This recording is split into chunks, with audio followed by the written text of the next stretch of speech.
Peggy 18. I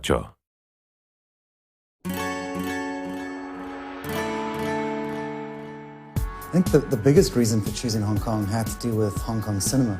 You know, at the time we were watching a lot of like Hong Kong cinema action flicks and just loved like the action, loved the setting. So for us it was just made perfect sense to bring the action, bring an open world game to somewhere that gamers had never been before.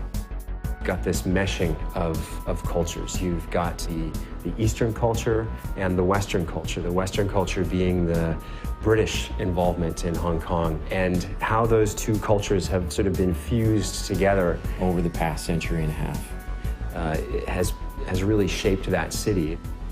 You have the crazy extremes and the crazy characters just there for your enjoyment. Watching movies, we all love watching action movies, but that wasn't enough. And reading books, and there are lots of them about the cops' relationship with the triads, that wasn't enough.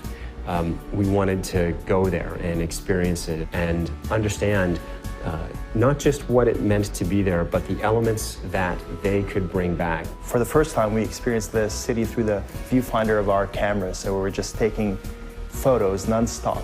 There are parts of the city where it felt like you were just walking in a canyon of signage, you know what I mean? And then from there, the following day, you go to a different part of the city where it feels vast and open and modern. And you're seeing a building that's over 100 stories tall, and next to it, there's a tiny little temple.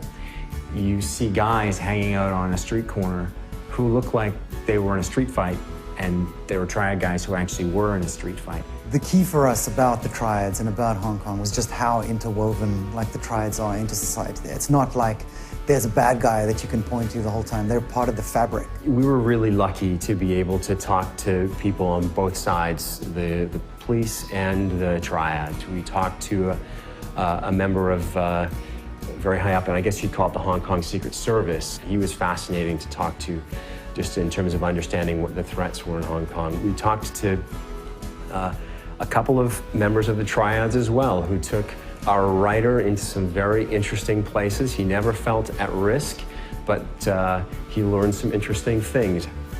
We heard a story when we were there with one of our contacts driving around the city. He told us about a particular entertainment figure who, during his program, had said some rather nasty things about one of the local triad leaders, and that this guy was chopped.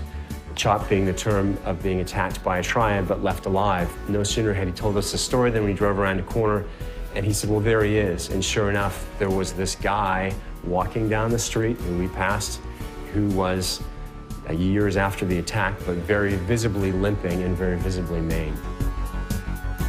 Hong Kong has such a kind of chaotic and multi-layered architectural approach to it, which allowed us to do many new things with the way the player traverses the environment.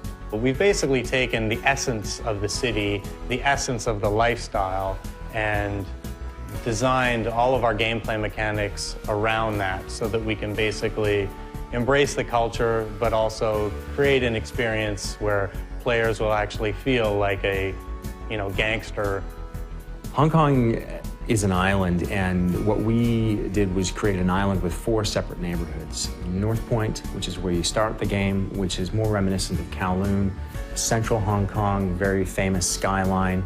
Kennedy Town, built on the side of one of the hills in Hong Kong, more of an affluent neighborhood, and then Aberdeen Harbor around the back of the island. The traffic is on the left-hand side of the street.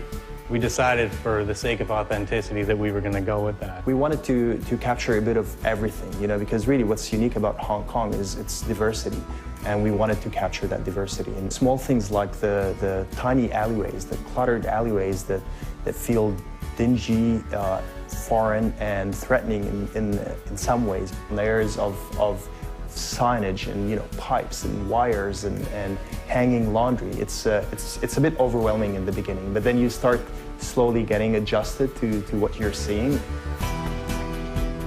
If you want to spend time just roaming around the island, enjoying the races and the mini games and the events and favors and shopping and all that kind of stuff, then that's entirely there for you to do. The final result is a city that feels authentic, but at the same time, it's fun to explore and to experience.